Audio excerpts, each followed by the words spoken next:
जय जगन्नाथ सांग मैंने आशा करे आपण मैंने समस्ते भल थे। आज देखो गुरुवार, आज मोर साधा खाइबा बिना प्याज रसुण रे।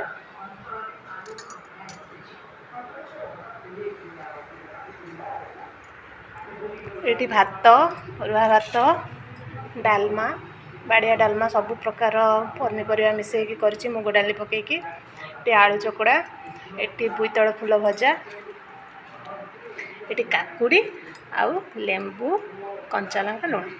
चलतु खाइबा।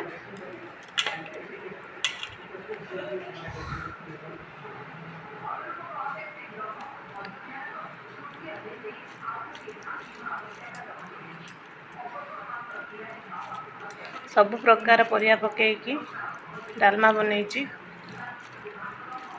बोईतालु, आलू, पुटल, जह्नी, आ कौन हाँ खंब आलू, सब प्रकार परिया पकईकी बाड़िया डालमा करछि बिना प्याज रसुण रे। चलतु खाइबा। ओ डालमा पूरा बहुत टेस्टी है।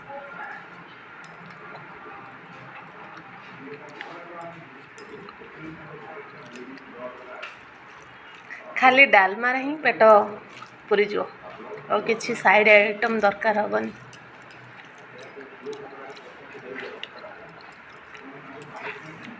एटा खाइबा।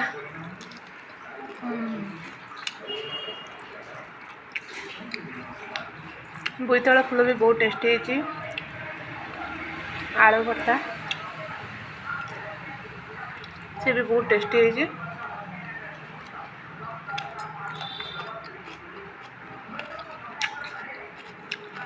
गुरुवार खाइबा आज पूरा बहुत बढ़िया से जमीगला। ये टमाटो लेंबू को चकड़ेगा।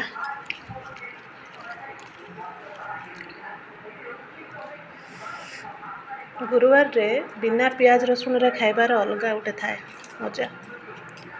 जो मैंने खाई से जानी ये लेंबू आ कंचा लंकार केते महत्व गुरुवार अरुआ भात सहित।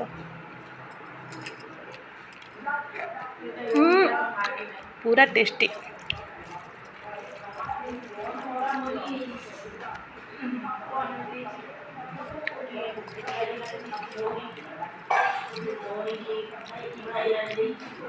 बहुत टेस्टी है।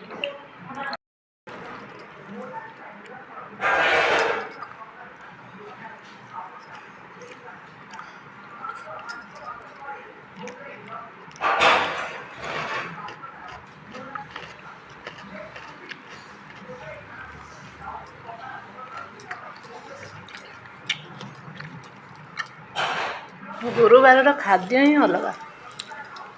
आपण जिते माछ मांस जहाँ भी खातु, गुरुवार ये साधा निरामिष खाद्य सबुठ आगे।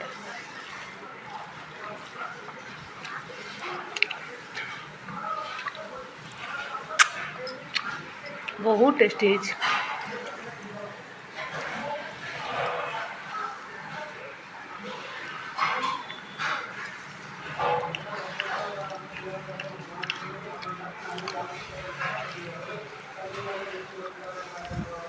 आपण माने सब गुरुवार रे कौन कौन खाइबा को पसंद करती कमेंट रे कहतु। Thank you.